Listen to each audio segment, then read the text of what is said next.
സയനൈഡുകൾ വേഗത്തിൽ പ്രവർത്തിക്കുന്ന വിഷവസ്തുക്കളാണ്. അവ മാരകമായേക്കാം. ഒന്നാം ലോക മഹായുദ്ധത്തിലാണ് ഇവ ആദ്യമായി രാസായുധങ്ങളായി ഉപയോഗിച്ചത്. പ്രകൃതിയിലും നമ്മൾ സാധാരണമായി കഴിക്കുകയും ഉപയോഗിക്കുകയും ചെയ്യുന്ന ഉൽപ്പന്നങ്ങളിലും കുറഞ്ഞ അളവിൽ സയനൈഡുകൾ കാണപ്പെടുന്നു. സയനൈഡ് കണ്ടുപിടിച്ച നാൾ മുതൽക്കേ അതിൻ്റെ രുചി എന്താകുമെന്ന് മനുഷ്യൻ ആലോചിച്ചിട്ടുണ്ടാവാം. എന്നാൽ അതിനെ രുചിച്ച് നോക്കാൻ ആരും തയ്യാറായിരുന്നില്ല.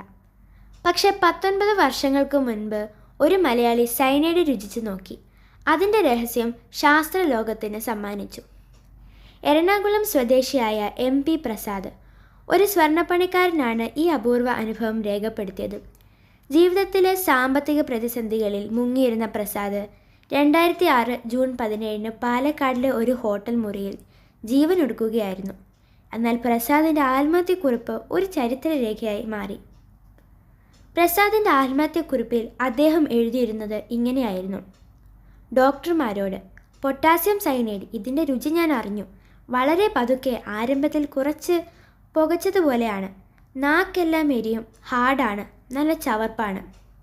ഈ കുറിപ്പിൻ്റെ അടിസ്ഥാനത്തിൽ ശാസ്ത്രലോകം സയനൈഡിൻ്റെ രുചിയെ ആക്ട്രിക് ടേസ്റ്റ് വിത്ത് ബേണിംഗ് സെൻസേഷൻ എന്നാണ് വിശേഷിപ്പിച്ചത്. പ്രസാദ് ഒരു സാധാരണ മലയാളി കുടുംബത്തിൽ ജനിച്ച ഒരാളായിരുന്നു. സ്വർണ്ണപ്പണി ജീവിതമാർഗമാക്കി ഗോൾഡൻ ജ്വല്ലറി വർക്ക്സ് എന്ന കട തുടങ്ങുകയും ചെയ്തു.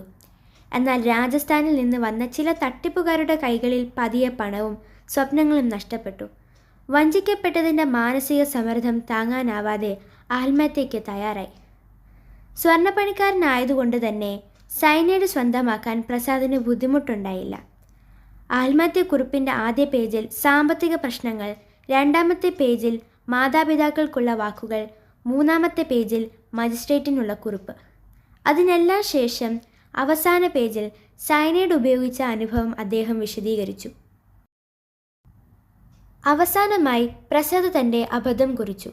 ഞാൻ സയനൈഡ് മദ്യത്തിലിട്ട് അലിയിക്കാൻ ശ്രമിച്ചു. പക്ഷെ അത് അലിഞ്ഞില്ല. അതേ പേന കൊണ്ട് ഞാൻ ഈ കത്തെഴുതി. എഴുത്തിനിടയിൽ പേനയുടെ അറ്റം നാക്കിൽ മുട്ടിച്ചു. അതിനുശേഷം ഭയങ്കരമായ എരിച്ചിലുണ്ടായി.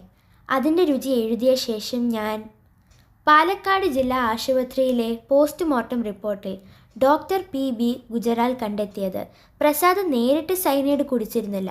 അവൻ ഉപയോഗിച്ച പേനയിലൂടെ 1 മുതൽ 2 മില്ലിഗ്രാം സയനൈഡ് ആകെ അത്രേ ശരീരത്തിലേക്ക് കടന്നത്.